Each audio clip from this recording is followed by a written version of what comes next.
Baik, di sini ada informasi dan kebijakan perusahaan. Identitas perusahaan yaitu nama perusahaan Pimens Azahra, nama pemilik Nyonya Zahra, nama tempat kedudukan Jalan Aur 3 Baleh, nomor HP plus 6231 7665 3221, nomor fax plus 6221 7654 3221, alamat email yaitu mensazahra21@gmail.com. Bidang usaha Pimen Azahra adalah bergerak di bidang perusahaan dagang yang menjual barang berupa pakaian pria seperti baju kaos dan kemeja dengan berbagai macam brand. Kebijakan perusahaan. Pembelian. Setiap pembelian akan dikenakan PPN masukan sebesar 11% dari total harga pembelian. Setiap pembelian akan berlaku termin 2/10 N/30. Setiap pembelian akan dikenakan beban angkut FOB shipping point sebesar 50.000 dan pembelian dapat dilakukan secara tunai maupun kredit dengan bukti transaksi yang sah. Penjualan. Setiap penjualan akan dikenakan PPN keluaran sebesar 11% dari total penjualan. Setiap penjualan berlaku termin 2/10 N/30. Penjualan dilakukan secara tunai maupun kredit tergantung kebijakan pelanggan. Persediaan barang dagang. Pencatatan persediaan menggunakan sistem perpetual atau berkelanjutan. Penilaian persediaan dilakukan dengan metode FIFO atau first in first out. Barang yang pertama masuk dan juga barang yang pertama keluar. Setiap mutasi persediaan dicatat berdasarkan bukti transaksi seperti faktur pembelian atau nota penjualan. Perhitungan fisik persediaan dilakukan setiap akhir bulan untuk menyesuaikan saldo buku dengan stok nyata. Penerimaan dan pengeluaran kas. Setiap penerimaan kas dilakukan secara tunai atau melalui transfer bank dan harus disertai bukti penerimaan kas. Pengeluaran kas dilakukan menggunakan bukti kas yang disetujui oleh pemilik. Laporan keuangan. Laporan keuangan disusun sesuai standar akuntansi keuangan atau SAK-ETAP. Periode perhitungan laporan keuangan dilakukan setiap bulan. Baik, langsung saja di sini aku udah punya dokumen atau bukti transaksi yang dimana dokumen transaksi itu adalah bukti tertulis asas terjadinya transaksi keuangan dalam perusahaan. Baik, langsung aja kita mulai. Dimana di kolom data ini kita catat adalah tanggal dimana kita melakukan transaksi tersebut. Di sini ada tanggal 2. Description kita isi dengan nama debitur. Di sini ada toko distro. Di kolom referensi itu biasanya akan kita catat dengan nomor dari dokumen, namun kalau untuk di jurnal khusus kita beri tanda centang.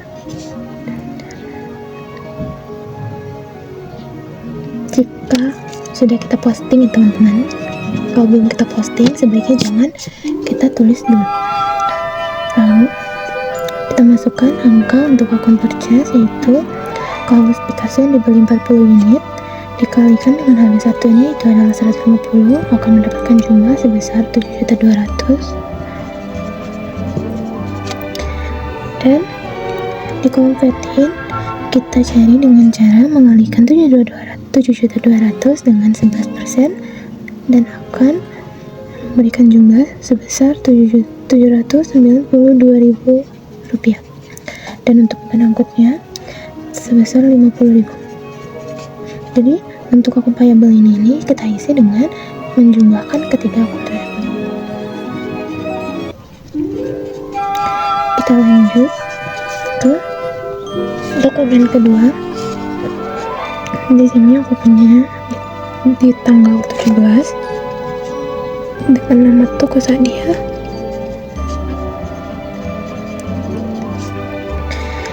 Untuk purchase-nya kita kalikan 5 unit atau 5 pieces dengan harga satuannya yaitu 100.000 akan mendapatkan hasil 500.000. Lalu kita kalikan dengan 11% dan akan mengeluarkan hasil 55.000 dan memberi beban angkutnya sebesar 50.000. Lalu jumlah dari ketiganya yaitu 605.000. Lalu ini kita cobakan ya teman-teman.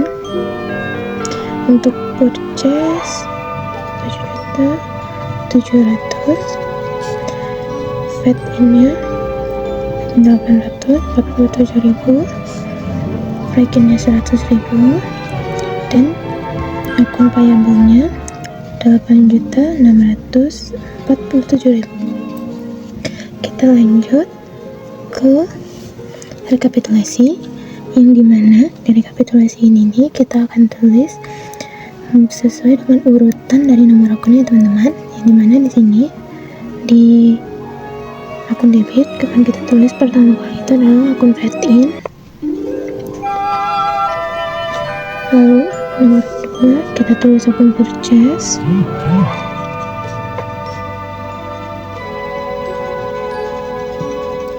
dan yang ketiga adalah break-in-nya. Lalu tidak lupa juga kita akan menulis akun payable-nya di kolom kredit.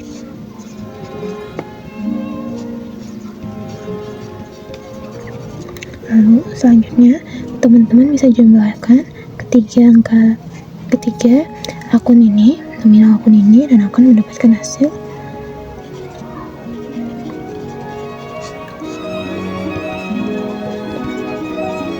Nah, itu teman-teman.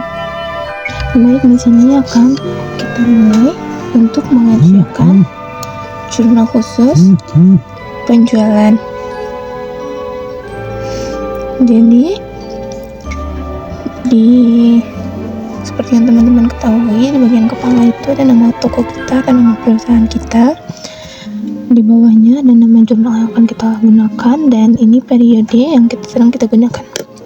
Kita lanjut ke kolom-kolomnya. Di sini ada kolom tanggal yang diisi dengan tanggal periode kita. Lalu di kolom description itu kita isi dengan nama debitur atau pada toko yang kita layani. Di ref-nya itu tempat kita untuk memposting. Di kolom debit ada akun receivable yang dimana ini jumlah dari piutang yang harus dibayarkan oleh pihak pembeli. Lalu di kolom kredit ada VAT out yang dimana itu adalah pajak keluaran yang dihasilkan dari pengalian jumlah penjualan dikalikan dengan PPN 11%. Lalu di kolom sales adalah jumlah dari seluruh harga tempat kita menjual barang. Kita lanjut ke kolom rekapitulasi. Di sini ada kolom nomor akun dan di sini debit yang dimana nanti akan kita salin nominal dari penjumlahan di kolom debit ke sini. Begitu pula untuk kolom kredit. Gak usah lama-lama, mari kita langsung aja. Di sini aku udah punya beberapa dokumen. Ini dokumen pertama itu tuh terjadi di tanggal 3 dan kita isi di sini tanggal 3 ya teman-teman. Lalu untuk description-nya kita isi dengan nama toko yang sedang kita layani. Di sini ada toko Rembayan. Kita isi dengan nama toko Rembayan. Untuk ref-nya akan kita isi setelah kita memposting ke buku besar pembantu. Lanjut ke kolom kredit dulu. Untuk mengisi jumlah penjualan, kita kalikan 20 pieces dikali dengan harga satuan, yaitu mendapatkan harga 2.900.000. Lalu untuk mencari VAT out-nya 2.900.000 tadi kita kalikan dengan 11%. Setelah itu kita jumlahkan kedua nominal yang ada di kolom kredit untuk mengisi ke kolom debit.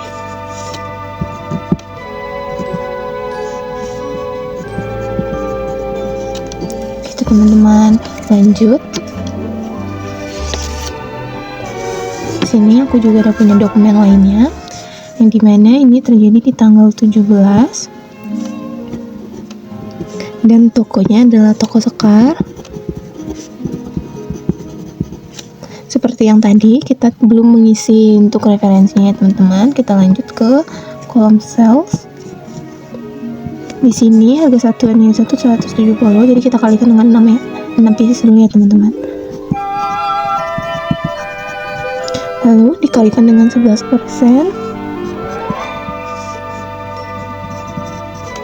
Dan kita jumlahkan kedua.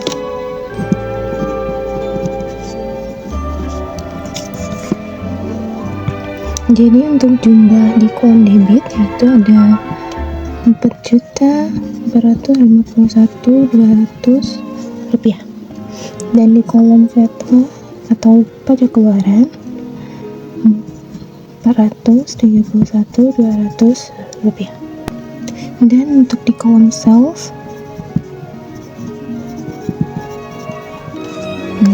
gitu teman-teman.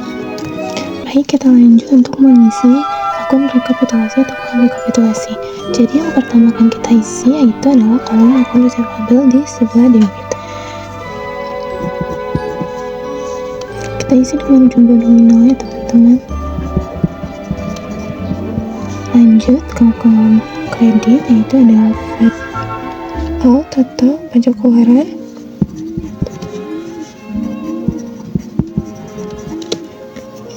Lanjut dengan sales.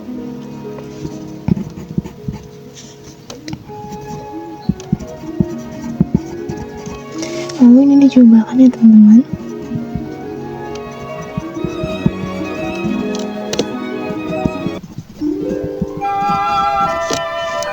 Itu teman-teman. Baik, selanjutnya kita lanjut ke jurnal khusus berikutnya yaitu jurnal penerimaan kas.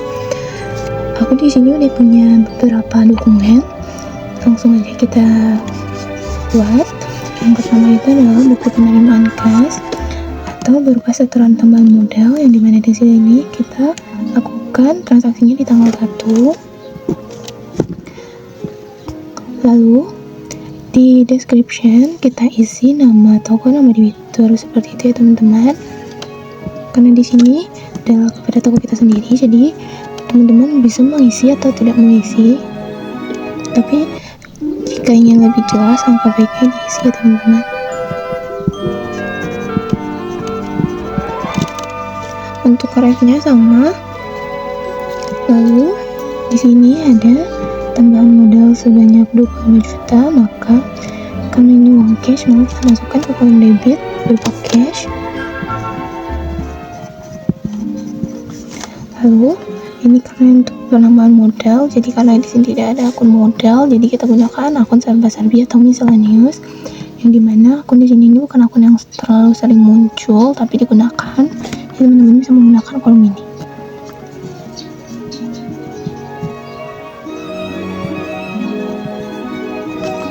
Gitu teman-teman. Lalu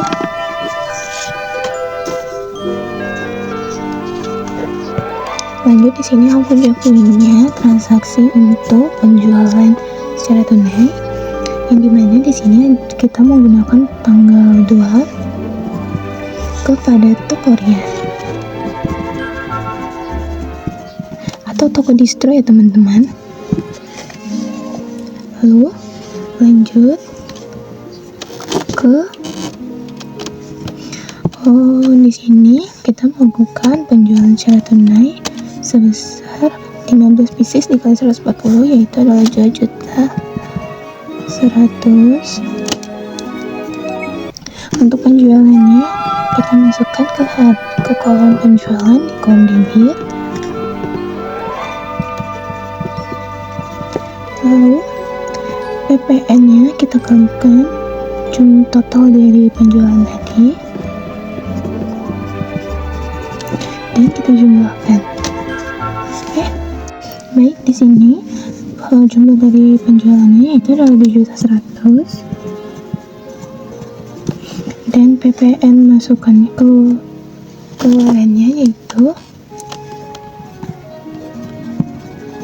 Lalu kedua ini dijumlahkan untuk mengisi kolom cash ya teman-teman.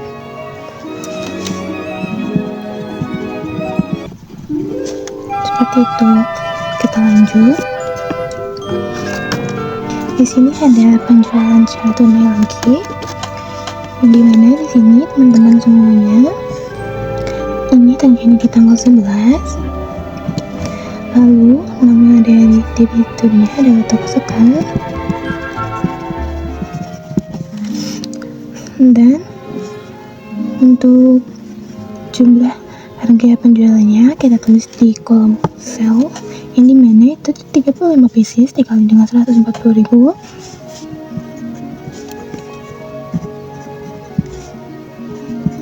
dikalikan 11% dengan pajak keluarannya, lalu dijumlahkan.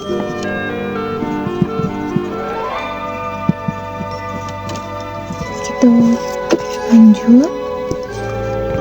Di sini aku udah punya bukti penerimaan kas, yang dimana di sini pihak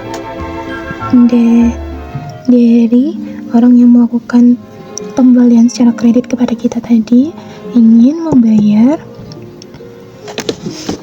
utangnya kepada kita sebesar 1.172.200, yang dimana di sini ini adalah jumlah total di akun receivable-nya,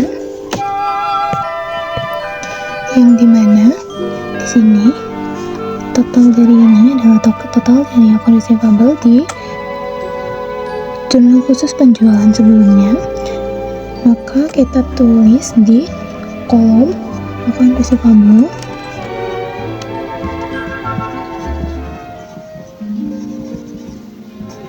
seperti itu. Lalu untuk mencari baik, lanjut. Ini ada akun penerimaan kas, yang dimana di sini pihak yang berutang tadi kepada kita akan membayar pelunasan utangnya, yaitu di sini ada tanggal 18, nama piutangnya adalah toko sekar.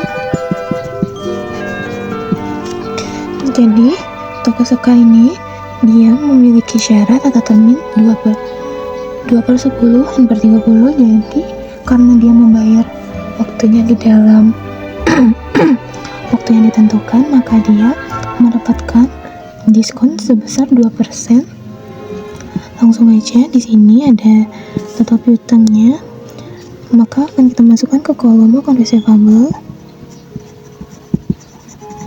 Lanjut, untuk mengisi akun self diskon ini 1.132.200 ini kita kalikan dengan 2%, maka akan menghasilkan 22.644 rupiah. Lalu hasil dari akun receivable ini tadi kita kurangi dengan jumlah dari diskon, akan mendapatkan 1.109.600. Begitu teman-teman. Lalu di sini untuk jumlah dari akun cash ini adalah 34.073.850 rupiah. Untuk akun self diskonnya 22.64. Lanjut ke akun receivable-nya. Dan untuk di kolom diskon, untuk di kolom penjualan jumlahnya adalah 7.175.000, dan di kolom pajak keluarannya yaitu ada 789.025. Dan untuk akun equity di kolom miscellaneous juga kita masuk. Setelah itu maka akan kita masukkan ke kolom rekapitulasi. Jadi yang pertama yang kita masukkan itu ada di kolom debit, yaitu adalah cash.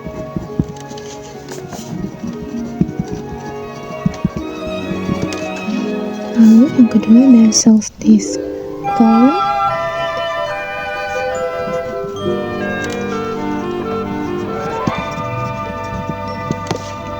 Kita lanjut ke kolom kredit, ada akun receivable.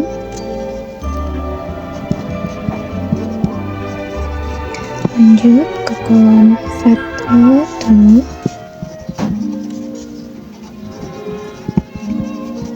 Lalu lanjut ke kolom equity.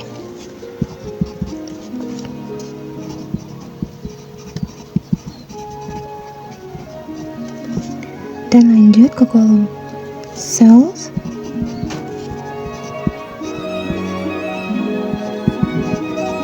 Setelah ini, maka teman-teman jumlahkan hasilnya tadi.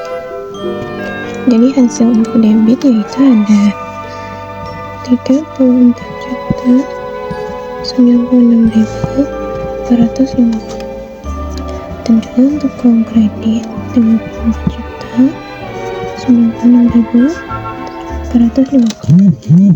Baik, di sini aku akan lanjut untuk menjelaskan bagaimana cara membuat buku besar pembantu utang. Untuk yang pertama, di bagian sini ada kepala dari siklusnya, lalu di sini ada nama perusahaan, nama buku besar yang digunakan, dan periode.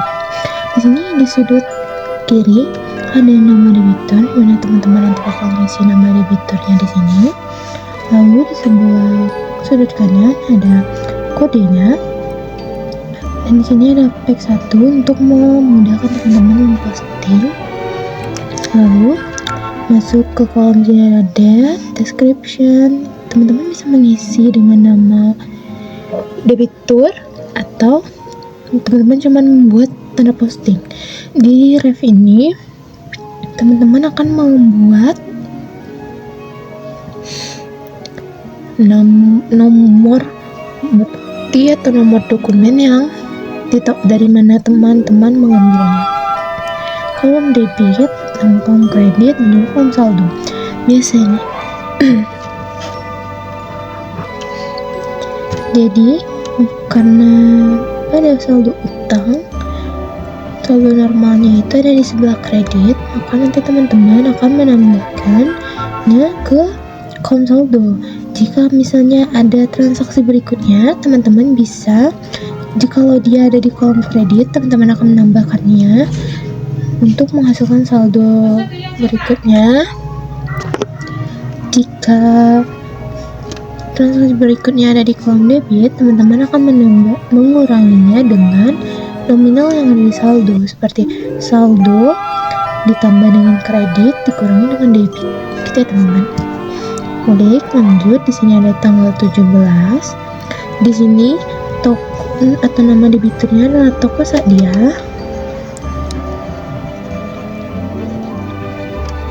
Jadi untuk kodenya itu teman-teman bisa bikin sendiri. Aku di sini pakai inisialnya aja. Terlalu di sini untuk membuat tanggalnya di tanggal 17. Di sini teman-teman kan bisa mengisi nama debitur atau tulis posting aja. Untuk lebih memudahkan, teman-teman bisa menulis posting, dan untuk orangnya itu teman-teman nanti mengisi dari nomor buktinya ya teman-teman. Ini kenapa aku tulis, karena kita udah mempostingnya. Lalu di sini untuk jumlahnya totalnya ada 605.000. Itu tuh saldo normalnya ada di kredit, jadi teman-teman buatnya di kredit. Untuk saldonya teman-teman bisa salin yang ada di sini. Seperti itu ya teman-teman. Lalu setelah nanti teman-teman sudah menyelesaikan membuat buku besar pembantu utang, teman-teman akan diarahkan untuk membuat daftar saldo utang. Baik, lanjut. Untuk membuat daftar saldo utang, teman-teman nanti di sebelah sini teman-teman akan mengisi dengan nomor kode atau kode yang tadinya kita bikin di bagian pojok kanan atas buku besar pembantu utang. Kodenya Tokopedia tadi aku bikin TS. Untuk nama debitur itu teman-teman bikin.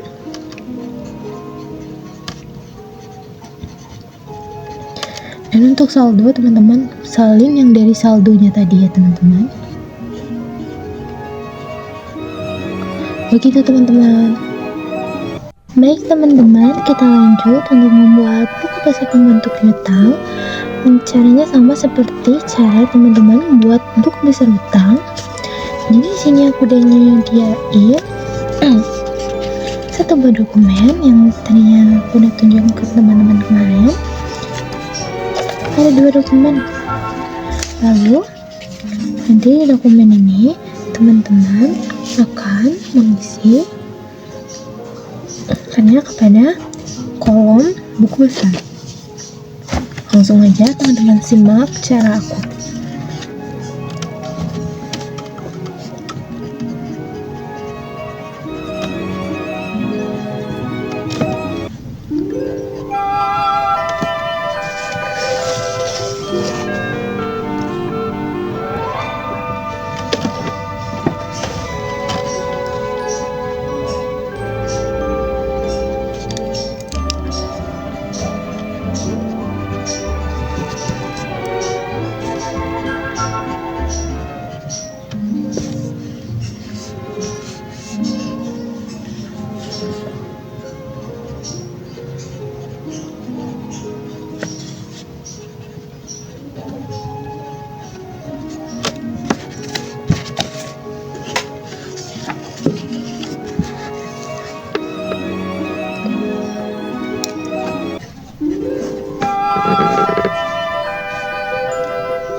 Baik, jika teman-teman punya retur, maka teman-teman nanti bakal meletakkannya di tempat kolom yang berlawanan dengan saldo normal. Jika di penjualan saldo normalnya ada di debit, maka untuk mencari saldonya teman-teman akan membuat saldo ditambah dengan debit dikurang dengan kredit. Jadi untuk mencari saldo berikutnya, teman-teman akan mengurangi saldo dengan jumlah dari kredit. Nah, gitu teman-teman. Selanjutnya kita akan membahas tentang daftar saldo piutang.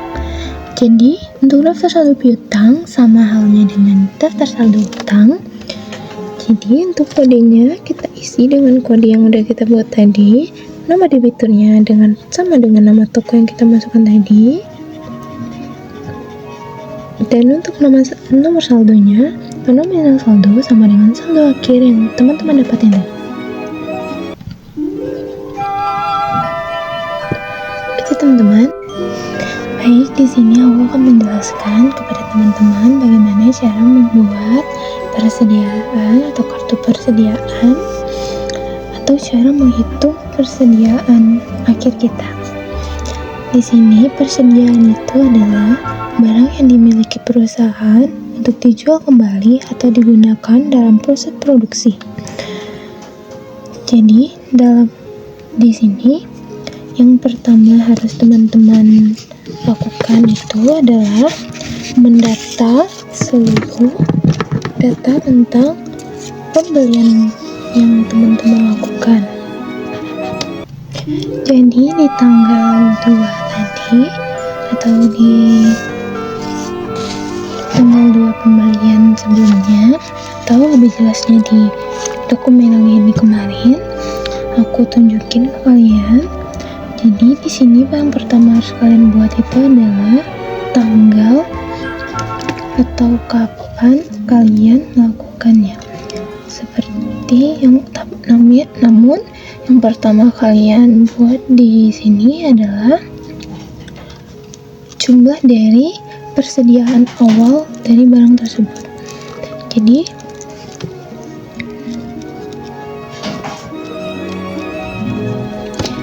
di persediaan awal aku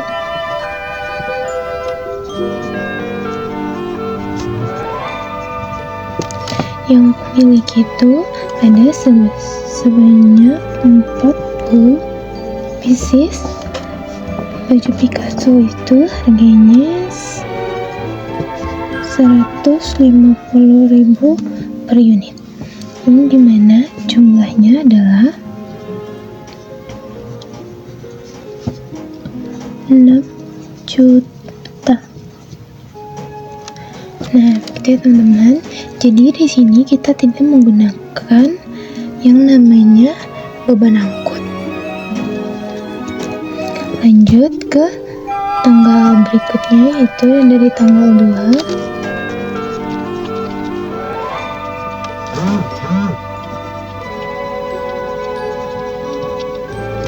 sebanyak 40 pieces.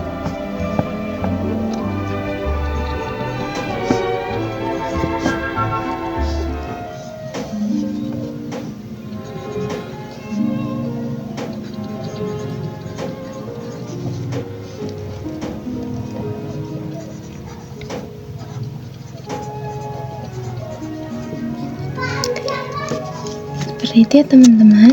Lalu aku juga udah nyiapin dokumen-dokumen yang tadinya aku pakai.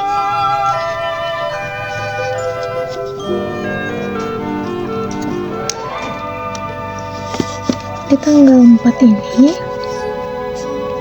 terjadinya retur pada pembelian yang tadinya kita lakukan.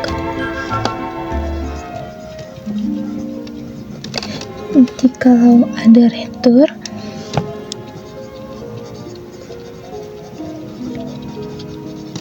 maka teman-teman nanti bakal ngasih di jumlah per piecesnya itu tuh pakai kurung ya teman-teman.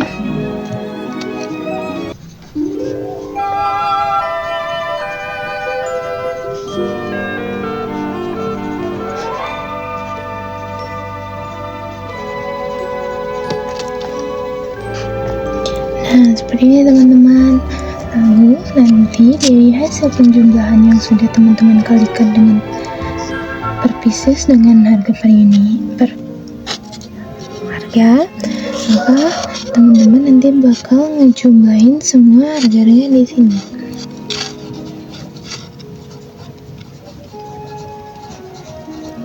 Nah, lalu kita lanjut ke penjualan.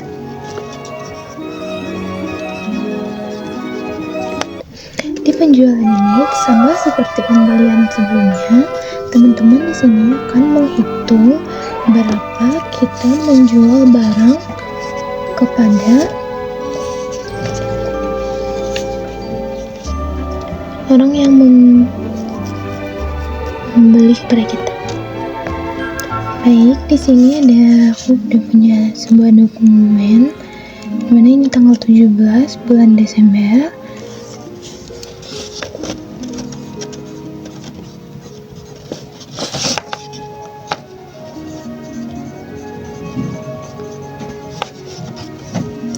Penjualannya sebesar 6 pieces, per unitnya kita jual dengan harga 170.000 dan memiliki jumlah 1.020.000. Seperti itu tuh teman-teman. Lalu untuk menghitung persediaan akhirnya, di sini aku akan menggunakan metode FIFO, yaitu first in, first out, atau barang yang pertama masuk, maka barang itu juga yang pertama kali kita keluarkan. Nah, sebelum itu teman-teman jangan lupa untuk menjumlahkan jumlah per piecesnya juga ya teman-teman.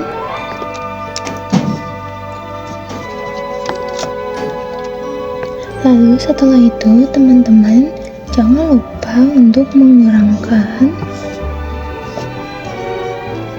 jumlah dari jumlah per pieces di data pembelian sebesar 129 dikurangi dengan jumlah per pieces yang ada di penjualan dan akan menghasilkan jumlah sebesar 123 pieces. Nah, ini dia jumlah dari persediaan akhir yang teman-teman miliki.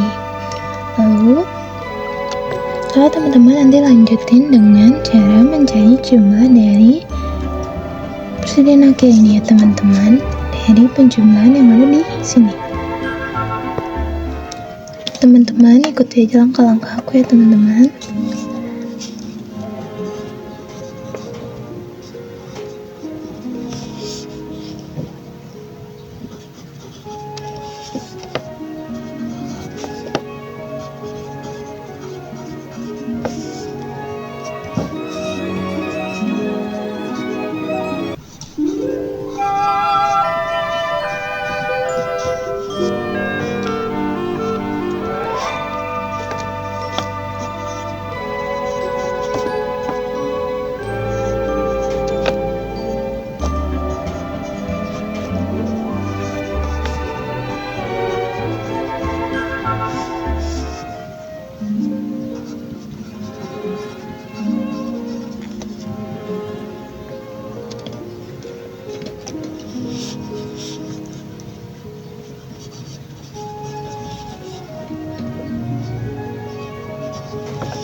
Jadi, teman-teman kan tadi harusnya mencari jumlah dari persediaan akhir ini.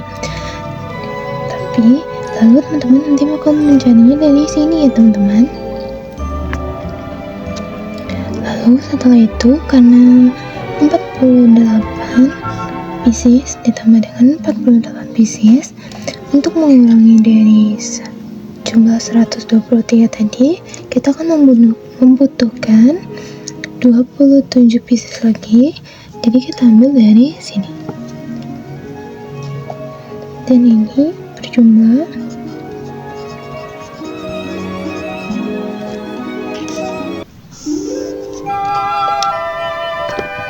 untuk jumlah dari sini teman-teman akan mendapatkan hasil 18.450.000 dan hasil dari penjumlahan ini adalah 123 pieces. Begitu caranya untuk mencari jumlah dari persediaan akhir teman-teman, dan teman-teman bisa melanjutin dengan berapa banyak produk yang teman-teman miliki. Aku punya 4 produk dan akan aku selesaikan ke 4 produk tersebut.